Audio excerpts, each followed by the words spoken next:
In a small Kentucky town, a young boy vanished without a trace. No one knew how it could have happened. But within hours, the boy's entire family was frantically searching for him. The few leads in the case quickly turned cold, and the FBI was called in to expose the kidnapper and find the missing child.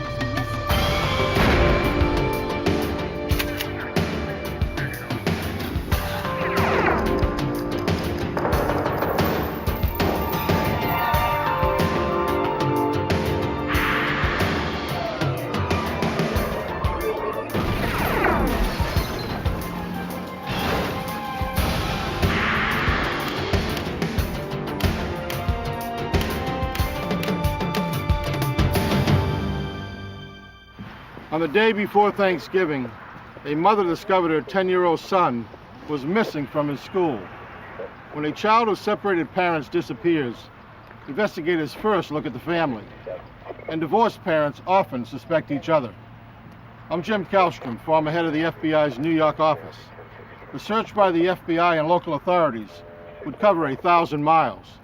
They were determined to find the boy and his abductor.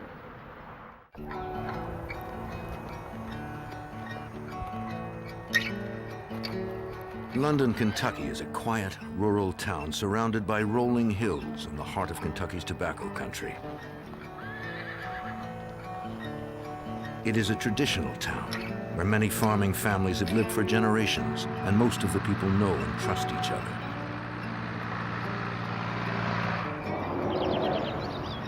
At 11 a.m. on the day before Thanksgiving, November 25th, 1992, the children of Paces Creek Elementary School were looking forward to a special holiday luncheon before they left for the long weekend. Keep up the good work. What are we doing over here? Oh, we've got the blue going. Where's Scotty? Oh, we're doing a turkey in the hand. 10-year-old Scotty Baker was especially excited. After school, he was to stay at his grandmother's house until his father picked him up on Thanksgiving morning. Scotty planned to spend the entire weekend traveling alone with his father on a long-haul trucking run. Since his parents were divorced, Scotty relished the time he spent with his father and loved to ride in the trucks his dad drove for a living.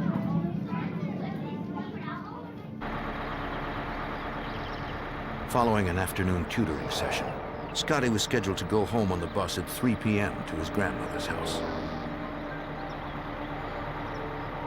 For Scotty's mother, Ruth, it would be the first Thanksgiving her youngest child was away from her. She and her daughter decided to surprise Scotty and pick him up before he got on the bus. The single mother only had what remained of the day to see her son before he left on the trip with his father the next morning. Ruth waited in the car while her daughter went in to fetch Scotty. I picked Scotty up at school that day instead of having him ride the bus to his grandmother's house because he was going to be gone with his father the full Thanksgiving weekend. And I just wanted to see him before he left. Do you guys know where Scotty is? Scotty's sister asked some of his classmates if they'd seen him, but they hadn't. Excuse me. Do you know where Scotty is? His teacher said that he had not shown up for his scheduled after-school tutoring, but figured he had skipped it to start his long weekend. Have a happy Thanksgiving. You too. Where's Scotty? I don't know. I looked outside for him and no one's seen him. I asked the teacher. Ruth hadn't called ahead, so she thought Scotty had probably taken the bus as previously planned. Let's go to Grandma's. I just thought there was some sort of a misunderstanding as to, whether he was supposed to stay that day. I thought he just rode the bus back to his grandmother's house, and somewhere we had just missed him. Scotty's grandmother lived close by, so the boy would certainly be there by now. I'll go upstairs and check for him. Great, thanks. Dorothy! Have you seen But Scotty's grandmother had not seen him get off the bus that day. No, I took him to school and dropped him off at school. Ruth called his friend's parents in the neighborhood, This is Scotty's mom. but none of their children had seen Scotty either. Okay, thank you. When we searched the neighborhood and realized that he didn't go home with any of the kids, we went back to school. to try to find out if maybe he'd stayed there for some reason, missed the bus, or at that point we didn't know what to think. Scotty had never got on the bus and went home with another child or went anywhere without telling either myself or his grandmother. Ruth found the principal in the main office and asked for his help to locate her son. Scotty's missing. He wasn't By this time, the teachers had all gone home for the holiday weekend. The principal told her he would try to contact Scotty's teachers at home. Oh, Miss Thompson, yes. Then Ruth made an alarming discovery. She saw that Scotty had been signed out at 11:20 that day. Well, apparently... The sign-out book was just laying there on the desk, and I just happened to look down and see it, and see his name on it. And it said Scotty Baker had been signed out by Patricia Smith. Signed out by Patricia. Ruth recognized the name. see that. Patricia Smith. Scotty's father had a cousin named Patricia Smith that Ruth had met once years before. His family. She wasn't. It was strange that the cousin would have picked up Scotty without telling anyone in the immediate family, since she wasn't authorized. Secretary, she would be. What called her then? The principal called the school secretary to find out more. He reached her at a hospital where she was visiting a sick relative. You recall this The morning, principal asked if she had released Scotty to a woman named Patricia Smith 6 hours earlier. Patricia Smith. Yes. Yes, I did. She confirmed that she had. Cousin came to get him. The secretary recalled that Patricia Smith, a dark-haired woman with glasses, walked into the office at about 11:15 a.m. The young woman said she was Scotty's cousin and was picking him up to take him to his father. When Scotty's 5th grade class passed by the front office on their way to the Thanksgiving luncheon, the secretary summoned Scotty with exciting news. Your cousin's here, but you can go to Bobby. His cousin had come to take him early from school. Take you to your father's house. The secretary knew most of the children's parents and relatives, but she had never met Patricia Smith before. Yes, I did. She added that Scotty didn't seem afraid of the woman and he left willingly. Yes, she said she If I need you, well, apparently... The principal conveyed the news to Ruth. Came to the office and said she wanted to sign Scotty. She was upset to learn that Scotty had been released to another person without her permission. And when he did, She was taking him to see his father. So that kind of made sense to me. Because if Donnie was out on the road and he was just going to swing in, he might have had somebody pick him up, but it was strange to me why it would be somebody that Scotty didn't know. apparently knew each other, and Scotty was... Ruth didn't know Patricia Smith either, nor did she know her number. No, and she didn't because... She demanded that the principal call the authorities. Kentucky State Police sent 2 troopers to the school to help track down the missing juvenile.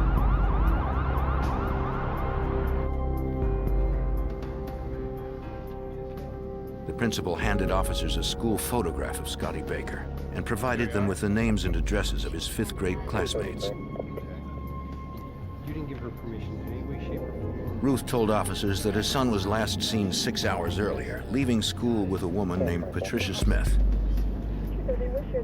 Though her ex-husband, Donnie, had a relative by that name, Ruth could not provide them with her address or phone number. Investigators' first task was to locate the cousin. Former Kentucky State Police Detective Larry Lewis discovered that Donnie Baker's cousin, Patty Smith, lived very close to the school, as Ruth had remembered. We went to Patty Smith, that was related to Donnie, a cousin, and talked to her, and she didn't fit the description whatsoever. And her alibi checked out where she was at. Into the evening, police pursued all the women named Patricia Smith within a 100-mile radius of Scotty's school. They found several.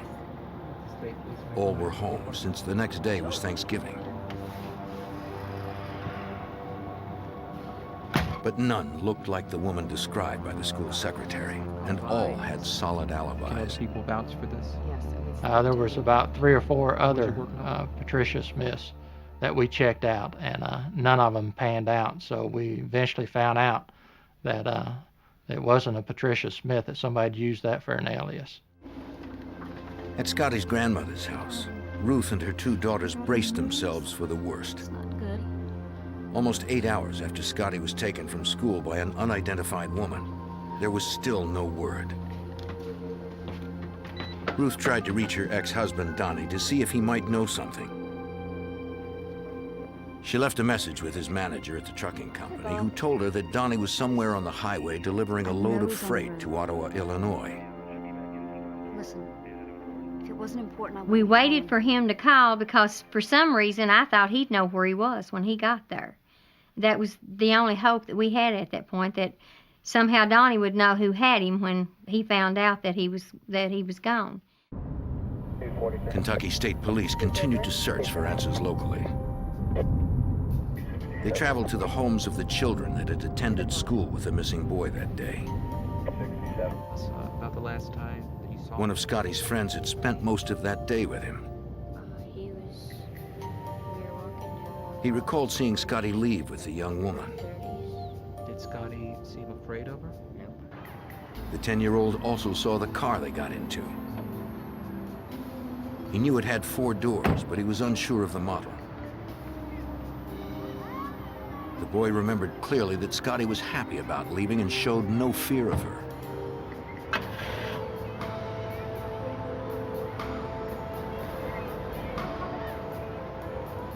Did you note her hair color? He said that all Scotty had talked about that day was traveling on the road alone with his father.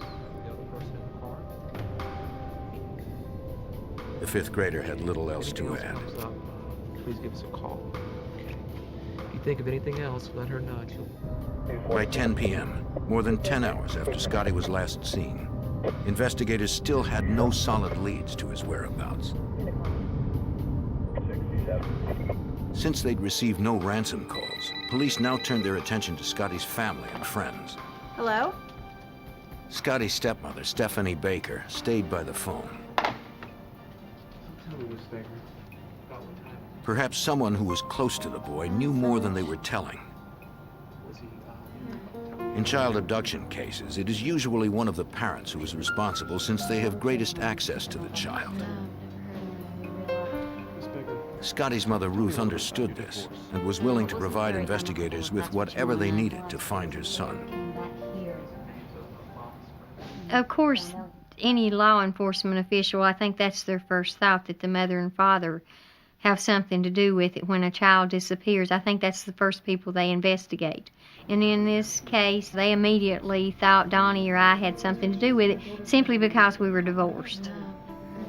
Detectives asked about her relationship with her ex-husband, Donnie. Every time he would go over there, he would always come home complaining. She said that she and Donnie were distant, but for Scotty's sake, they remained generally respectful of each other. The couple had divorced 5 years prior. According to Ruth, the divorce was acrimonious, with custody of their son acting as the main point of contention. Saturday to see my son. Why now? After some wrangling, Ruth and Donnie agreed to joint custody. If Christmas comes on a To her Tuesday, knowledge, I'm not waiting when her Saturday. ex-husband had Scotty on the weekends, he always treated their son well. In fact, Ruth believed if there was anyone who might harm her boy, it was Stephanie, her ex-husband's new wife of 9 months. Thanks. Ruth claimed that Stephanie was jealous of Scotty's closeness with his father. I didn't know Stephanie very well. What I knew about her really was from Scotty, and at this point Scotty wasn't telling me a whole lot about her. I knew that he didn't want to go to their house anymore, and I knew that he didn't want to be around Stephanie much, but I thought it was just the feelings that he was picking up, the feelings of jealousy that he was picking up from her. Investigators thought that Ruth might also be jealous of Donnie's new wife as well, for the time that Stephanie and Scotty's father had been spending with the 10-year-old. With mixed motives and emotions, Detective Lewis believed at least one of Scotty's guardians was likely responsible for the boy's disappearance. There were several suspects from the beginning. Stephanie Baker, because she was the stepmother, Donnie Baker, because he was the father, and Ruth Baker, because she was the mother. there was a conflict between Ruth and Stephanie, so those three were the main suspects. By midnight, November 26th, Scotty had been missing for over 12 hours. Scotty's father, Donnie Baker, was returning from Illinois where he had learned of his son's disappearance. He had dropped off his rig and hitched a ride back to London, Kentucky with a friend. Donnie's wife, Stephanie, and her father were waiting at a truck stop to pick him up.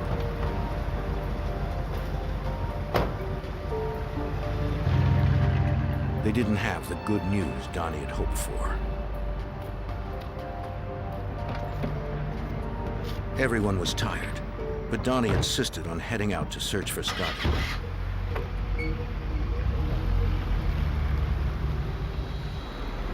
He and Stephanie drove to some nearby woods where Donnie and Scotty had often hunted and shot at targets together. But they found no sign of his missing son. Scotty! With dawn approaching, Stephanie pleaded with Donnie to give up for the night and head home. He finally relented. Early on Thanksgiving morning, Donnie and his ex-wife Ruth set out to distribute flyers with Scotty's photo. With their 10-year-old son now missing for almost 24 hours, tension got the better of them. They accused each other of taking Scotty and hiding him.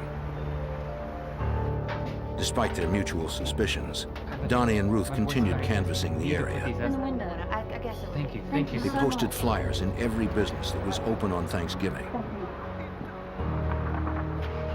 On a day meant for family, they received no reports of sightings of their missing son. They could only hope that Scotty was still alive.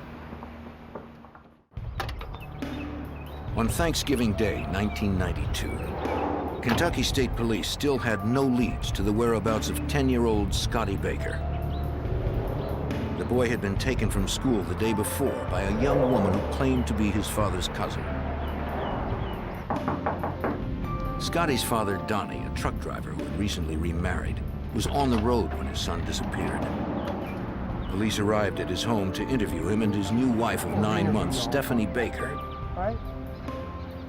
Investigators suspected that perhaps someone close to the missing boy knew more than they were saying. The officer told the couple that he needed to interview them separately. He didn't want either of them to influence the other's responses. Scotty? Donnie Baker appeared anxious, but assured the officer he'd cooperate in any way that he could. Excellent ball player. No, I did not. He confirmed that he'd planned to pick up Scotty on Thanksgiving morning after delivering a truckload of cargo to Illinois the previous evening. He and his son were going to be traveling alone to Tennessee and back. Donnie added that he didn't ask his cousin Patricia Smith or anyone else to pick up Scotty from school the day before.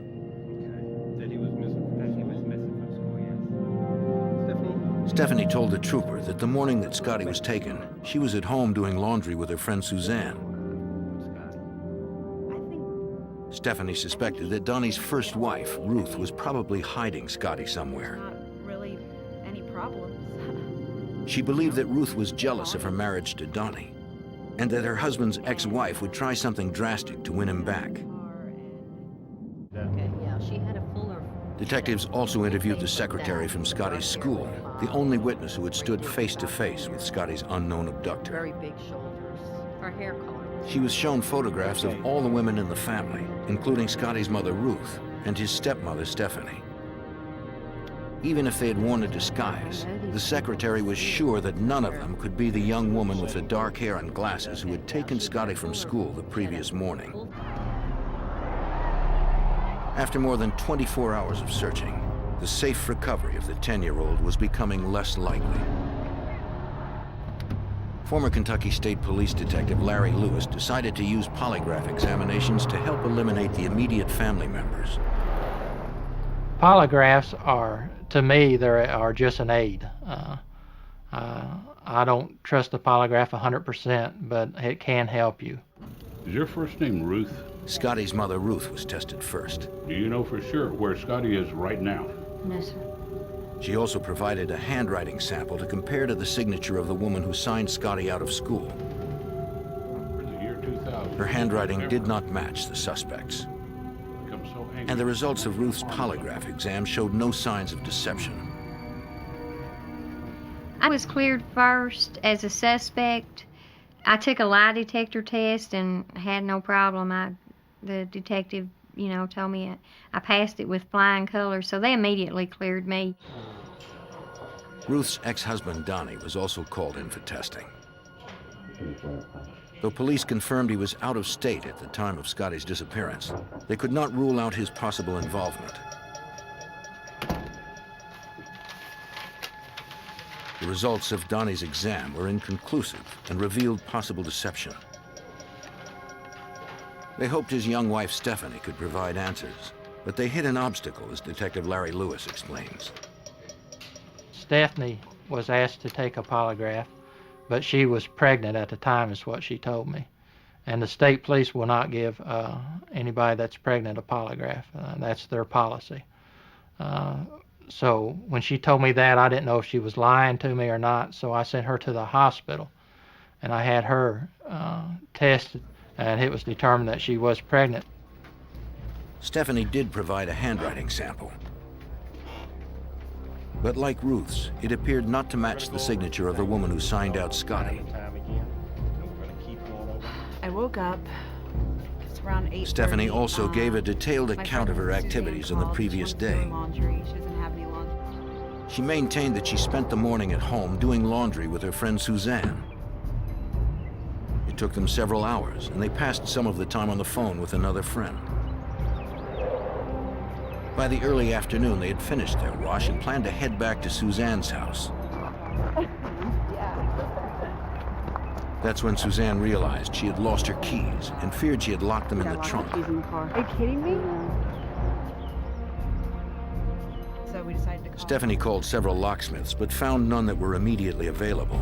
So Suzanne called her mother, who came to pick her up. Suzanne had a spare key at her mother's. Around 8:30. Stephanie gave investigators Suzanne's address so they could corroborate the story. My friend Suzanne Late on Thanksgiving night, investigators found Stephanie's friend Suzanne at home at her apartment. She was relaxing with her husband, a trucker who was home for the holiday weekend. The detective asked her where she was on the morning that Scotty Baker disappeared. Suzanne confirmed that she did laundry all morning at Stephanie's house. Suzanne also said that at about 11 a.m., Stephanie spoke to a mutual friend about making plans for all of them to get together sometime over the long weekend. But after they found out Scotty was missing, no one was in the mood to go out. We don't know. Suzanne told pretty much the same story as Stephanie, that she was over at Stephanie's house and that they was washing clothes and that they received a phone call and that she locked her keys up in the car and that her mother had come over and picked her up. we left, went out. Suzanne provided police with the friend's number, who later confirmed the call. The detective asked her to call them if she remembered anything else. As snow dusted London, Kentucky on Thanksgiving night, Scotty was still nowhere to be found. I think we had the first snow that week, and I remember standing in the window at the edge of dark thinking that my baby is out there somewhere and it's snowing and he's probably cold, because whoever's got him, he's probably not giving him anything to put on. He doesn't have any clean clothes and he's not took a bath, and I don't even know if they're giving him anything to eat. And that was, I think, the saddest snowfall that I ever saw in my entire life. On Friday, November 27th, 1992, Kentucky State Police called on the FBI for help. Special Agent Rod Kincaid from the FBI's London, Kentucky office learned that it had been 2 days since Scotty had been missing. Our immediate concern was for his safety and to see that the boy would be returned home with his family. The longer an investigation goes on, the longer the child is missing, there's more chance for the child to meet with foul play. And if it is a kidnapping, there's more danger that the child will be harmed. By now, Scotty could be anywhere. And investigators hoped there was still enough time to rescue the 5th grader from his unknown abductor. On November 27th, 1992, the day after Thanksgiving, the small town of London, Kentucky was still reeling from the disappearance of 10-year-old Scotty Baker, who had now been missing for 2 days. Since the 5th grader was last seen with a woman who claimed to be a relative, FBI Special Agent Rod Kincaid, along with local detectives, looked to Scotty's family for answers. Our investigation basically was looking at the close family members who might have access to Scotty, who Scotty would go with willingly, because it had been reported that he left the school in a rather pleasant way. He did not appear to be frightened of the person who took him from the school. Mrs. Baker. Investigators again met with Scotty's single mother, Ruth. She had hardly slept since Scotty went missing and confirmed that she had not yet received any ransom demands. Ruth maintained that she believed her ex-husband Donnie and his 21-year-old wife Stephanie probably knew more than they were saying. She didn't trust his new young wife. Ruth claimed that she and Stephanie had never spent time together socially and only ran into each other in the small town stores. Even then, Ruth didn't speak to her since Stephanie always acted jealous and immature, seemingly mocking Ruth from a distance with her friend Suzanne. Ruth recalled that Stephanie had also harassed her children. Just a week before Scotty went missing, Stephanie had followed Ruth's daughter and Scotty as they were heading home. Scotty felt that Stephanie despised him for visiting her new husband Donnie so often. Stephanie appeared threatened by the boy's close relationship with his father. Ruth said that Scotty didn't like seeing his father if Stephanie was going to be there. Ruth was a very concerned mother. I received a very good impression from Ruth Baker. I certainly did not suspect Ruth of being involved with the disappearance of Scotty. She was acting just like a concerned mother should act. How are you? Good. At the FBI office in London, Kentucky, agents asked Scotty's father, Donnie, to come in for a second polygraph. He failed the first time. He passed this one, showing no signs of deception. Donnie now confided that, like Ruth, he too had become suspicious of his new wife, Stephanie, according to former Detective Larry Lewis. Donnie is a very laid-back person. He doesn't get upset really easy. He was very helpful, though, after we finally got him talking. He started saying Stephanie did have some problems with his son, Scotty. The relationship between Stephanie, Donnie, and Scotty had become strained. Just before Donnie left on his most recent trip, Stephanie became angry when he wasn't thrilled by the news that she was pregnant. And then when you come home on the weekend, She was convinced that it was because Donnie was so close with Scotty. just us, ever. Stephanie complained that Donnie spent more time with his son than with her. Since Donnie was on the road so much, his time at home was limited, and to Stephanie, it seemed that Scotty always had priority. Donnie found Stephanie's diary and gave it to investigators as evidence. They found several passages that were disturbing. I recall seeing in the diary words like, Donnie loved Scotty more than me. I hate Donnie, or I hate Scotty. And there were words like, I wish Scotty was gone. I wish something would happen to him. There were a lot of indications in that diary that she resented Scotty and that she hated Scotty. Agents called Stephanie in to take a polygraph exam. Unlike the state of Kentucky, FBI policy does not exempt pregnant women from the test. Now, Stephanie, did you ever... When the examiner asked if she knew what happened to Scotty, her response indicated deception. Following the exam, Stephanie was held for further questioning. Armed with the information from her diary and her failed polygraph exam, investigators pressed Stephanie on the details of her alibi, but she held firm.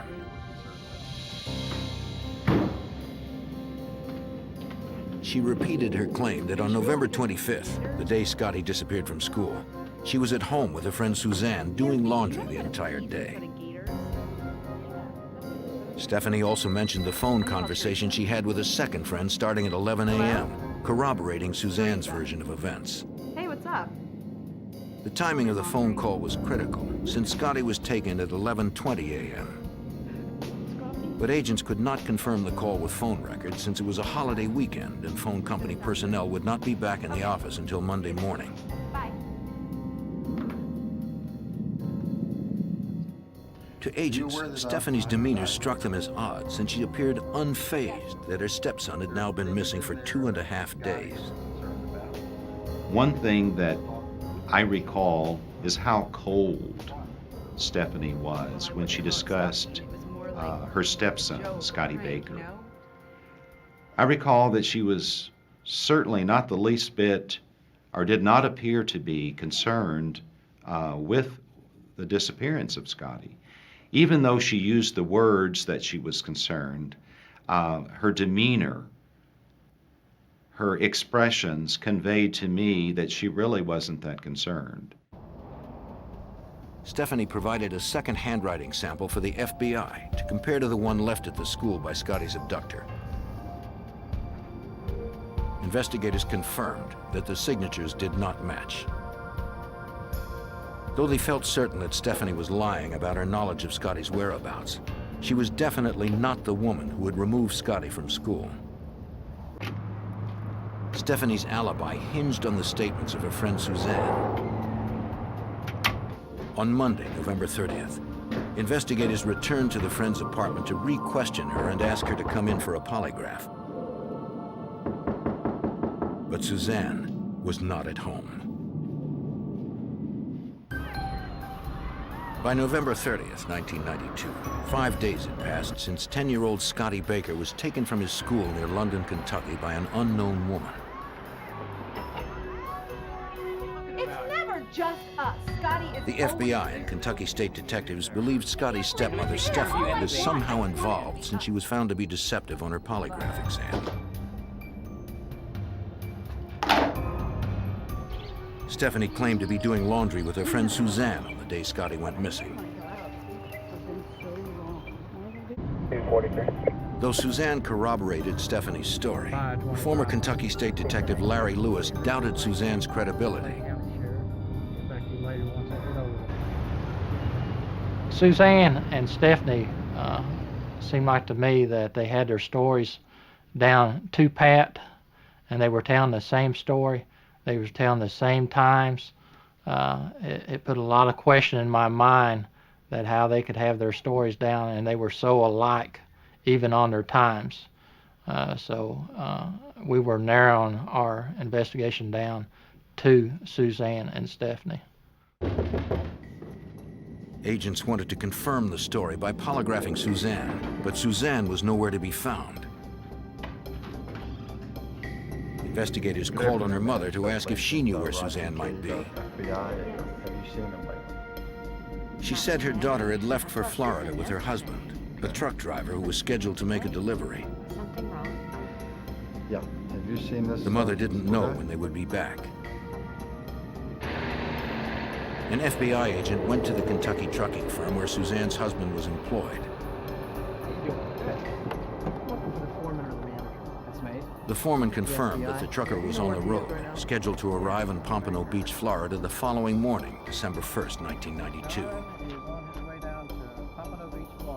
He did not know which routes the driver had taken and could not confirm if the trucker's wife Suzanne or the missing 10-year-old boy was with him. No, I didn't see him leave with anybody. With the truck out of CB range of the company, investigators had no way to reach the trucker on the road. Kentucky investigators turned to FBI Special Agent Roger Ramirez in the Miami field office for help. Our goal is to be able to quickly resolve the situation with the discovery of the child alive. When this information came to us, we were hopeful that it was going to be the case, and hopefully that this little boy, Scotty, would be in the custody of this couple. He's coming. Since the truck's specific route was unknown, it would be next to impossible for agents or police to locate the rig as evening approached. You don't want to put the kid in danger, because he's got pressure. 12 hours remained until its scheduled arrival in South Florida. You could take 75, you could take 95. Agents planned to be there when the semi pulled in. Until then, they held out hope that somewhere out on the highway, there was a truck with Scotty Baker on board, speeding toward Florida. The only information we had received was that they were en route from London, Kentucky to Pompano Beach. The Miami division was not advised of any other stops a vehicle might be making. However, with a sealed load, we assumed it would be coming directly to the Pompano Beach warehouse. At 7 a.m. on December 1st, 1992, FBI agents arrived at the warehouse as planned, a half hour before the 18-wheeler's scheduled arrival. But it appeared the truck they were looking for had already arrived. Don't see anybody. A license plate check confirmed it. Though the door was open, they saw no sign of the driver, his wife Suzanne, or the missing 10-year-old boy. Hey! Then Suzanne's husband stepped out from behind the truck and asked what they were doing around his rig. We advised him that we wanted to speak to his wife. He indicated to us that she was sleeping in the cab. We also requested permission to search the vehicle for the young boy. He granted both willingly.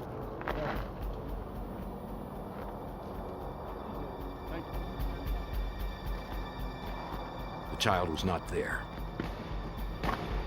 But Suzanne was. She climbed out, still groggy from sleeping. Suzanne said she didn't understand why they wanted to talk to her. She had already been interviewed about the case back in Kentucky. Agreeing to cooperate, Suzanne assured them she'd answer any questions they may still have. Agents told her husband that they also needed to search inside the trailer. The trucker was unwilling to break the seal on the trailer door. If it were broken, his client could refuse the goods.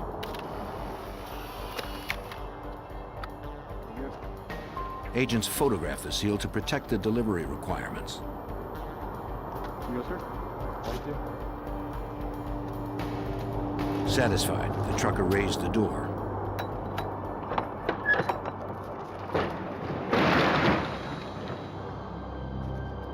In the sparsely loaded semi, an agent searched for any trace of the missing boy, while Detective Lewis waited in Kentucky for word. In my heart, I knew after about 24 hours that more than likely foul play had been committed. But I was still hoping at that time that he would be in the truck, but it proved out that he wasn't. The Florida agent asked Suzanne to tell him everything she knew about her friend Stephanie's 10-year-old stepson, Scotty. Suzanne said she knew nothing and claimed that she had never even met the boy. She agreed to return to the office so they could fingerprint and photograph her. Her husband needed to stay at the warehouse with his truck. Agents in Florida received further instructions from Agent Rod Kincaid in Kentucky. I asked them to conduct a polygraphic examination of Suzanne to test her veracity concerning her recollection of the events, and to obtain handwriting exemplars from Suzanne and have her write wording similar to that used in the sign-out log. especially the words Patricia Smith. At the field office in Miami, Suzanne was photographed, fingerprinted, and polygraphed as requested. Suzanne was found to be deceptive on her alibi during Scotty Baker's disappearance. Anyone to cause Scotty's disappearance. And though she had denied it, the test also revealed that she likely knew where he was now.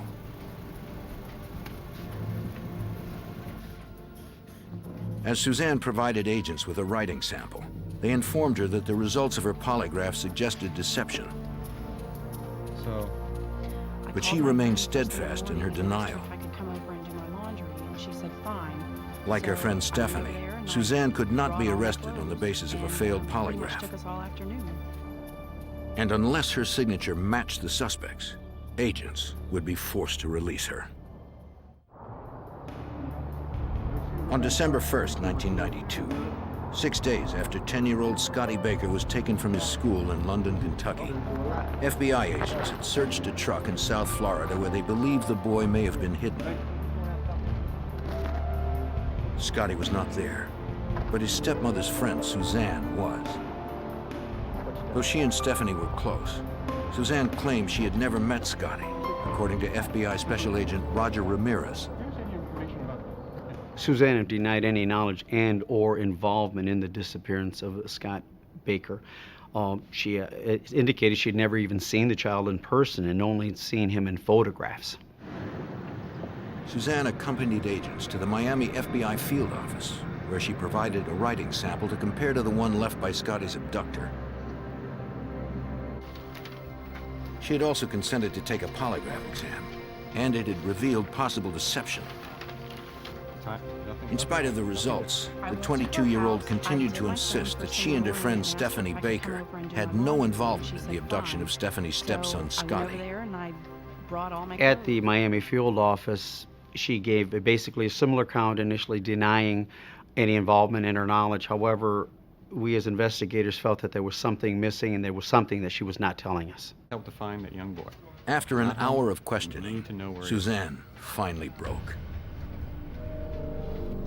She may have realized that it was only a matter of time until the FBI positively matched her signature to the woman's that had removed Scotty from school 6 days earlier.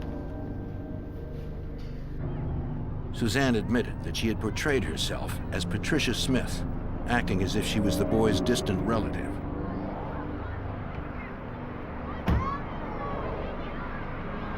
She claimed that Scotty's pregnant stepmother, Stephanie, had convinced her to sign him out.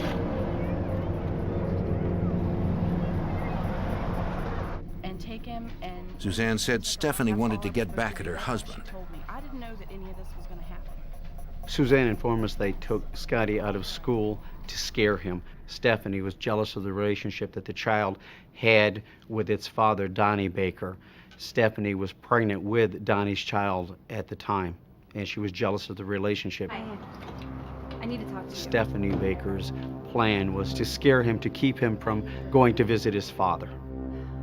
Stephanie arrived at Suzanne's apartment the day before Thanksgiving, November 25th at 9:30 a.m. I need you to trust me. She had had a fight with her husband, Donnie, and wanted Suzanne's help to get even. Maybe we could go to a school. At first, Suzanne was reluctant to get involved, but Stephanie was insistent, pleading with her to help as a friend. I don't know, just please help me. You're my best friend, please. All right, fine. Suzanne eventually agreed. Suzanne donned a disguise which would have facilitated her removing the child. Stephanie also provided her the name of this relative to sign on the dismissal form. Scotty had never met his father's cousin, Patricia Smith, nor Suzanne.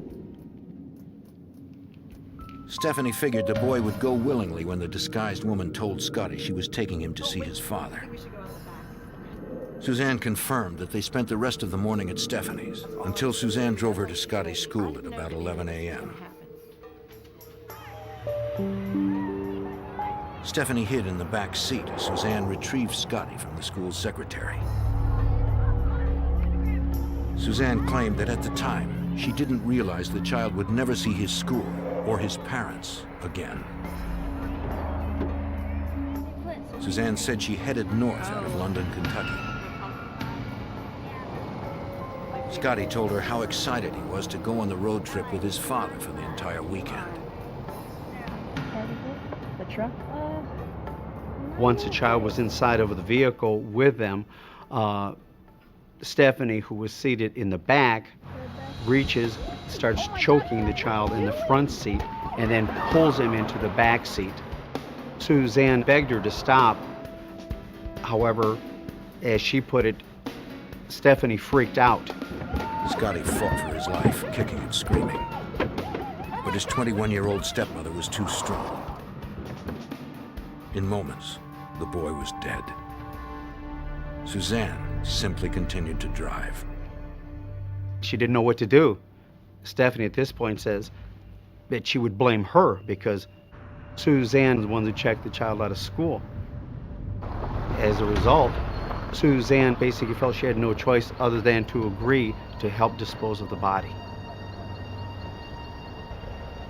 The women drove to an abandoned strip mine nearby. They searched for a spot to hide the body away from the road. Where are we going? Up here. Suzanne said a few hours later, they returned with gasoline to burn the corpse before burying it.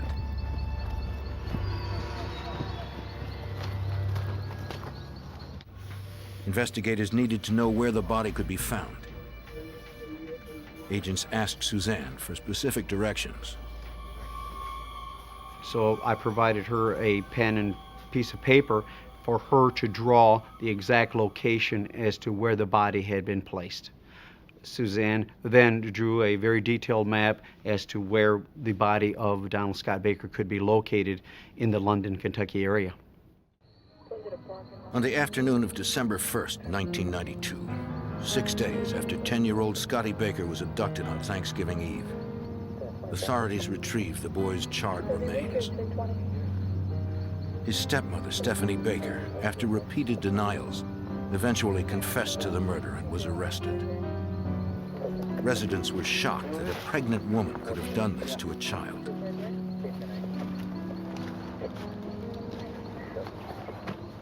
Investigators working the case, including Special Agent Rod Kincaid, were deeply affected by the harsh reality of Scotty's murder.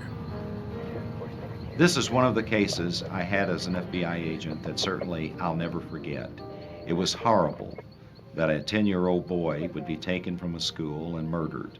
FBI agents have families. I have 2 sons. It was a horrible case. I feel very badly for the parents because I know they cared about their son.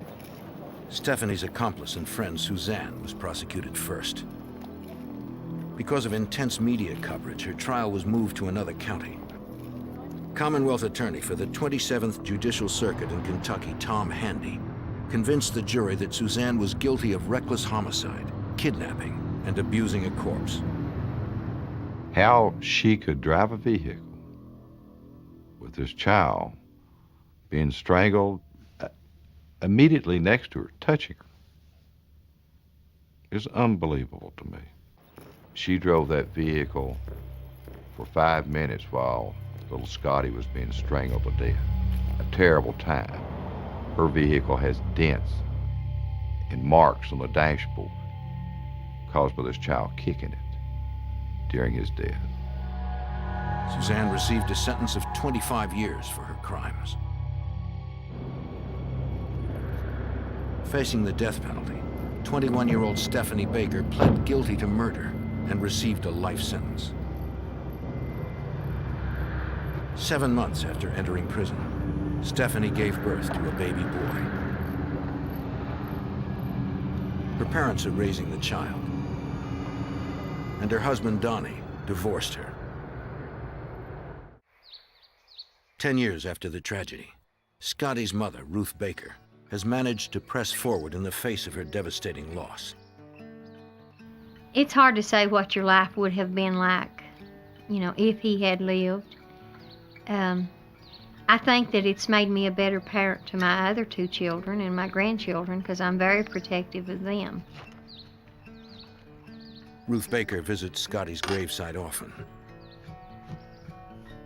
As a result of her son's case, state legislation was passed in Kentucky requiring photo identification for any person signing a child out of school. The Bakers hope that through the loss of Scotty, other families may avoid the pain they've suffered.